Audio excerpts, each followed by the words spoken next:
Hi all, അസ്സലാമു അലൈക്കും. അപ്പോൾ ഇന്ന് ഒരു ഈവനിങ് സ്നാക്കാണ് ഉണ്ടാക്കാൻ പോകുന്നത്. നേന്ത്രപ്പഴം ഉലർത്തിയത് മലബാറി സ്റ്റൈലാണ്, ഇപ്പം എല്ലായിടത്തും കാണപ്പെടുന്നുണ്ട്.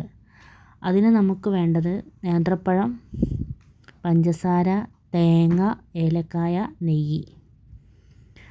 അങ്ങനെ നേന്ത്രപ്പഴം ആദ്യം അരിഞ്ഞെടുത്തതിന് ശേഷം, ചെറുതായിട്ട് അരിഞ്ഞതിന് ശേഷം, പിന്നെ നമുക്ക് ഒരു പാത്രം, അത് ഉണ്ടാക്കാനുള്ളൊരു പാത്രം ഗ്യാസുമ്മേൽ വെച്ചിട്ട് അത് ചൂടാവട്ടെ. അതിനിടയിൽ നെയ്യ് ഒഴിക്കുക.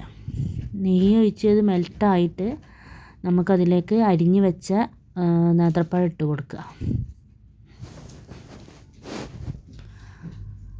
നേന്ത്രപ്പഴം ഒരു ഗോൾഡൻ, ചെറിയൊരു ഗോൾഡിഷ് കളറാവുന്ന ടൈമിൽ നമുക്കതിലേക്ക് തേങ്ങയും പിന്നെ പഞ്ചസാര, ഏലക്കായ ഇട്ട് കൊടുക്കുക. കോഴിമുട്ട വേണമെങ്കിൽ ഇട്ട് കൊടുക്കുക കേട്ടോ. അത് ആ ടൈമിൽ ഇട്ട് കൊടുത്താൽ മതി.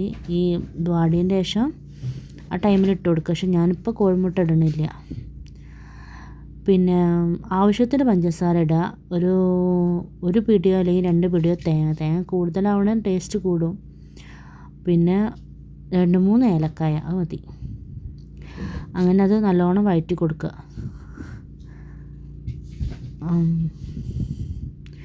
പിന്നെ അത് തേങ്ങയും പഞ്ചസാരയും ഒക്കെ ആ പഴത്തിനോട് നല്ലോണം മെൽട്ടായി നിന്നതിന് ശേഷം നമുക്ക് തീ ഓഫ് ചെയ്തെങ്ങാണ്ട് സെർവ് ചെയ്യാം.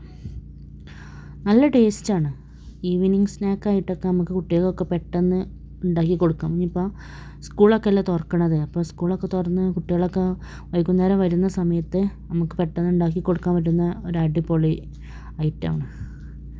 അപ്പോൾ ഞാനത് പാത്രത്തിലോട്ട് മാറ്റുകയാണ്. അപ്പോൾ നിങ്ങളെല്ലാവരും ട്രൈ ചെയ്യണം.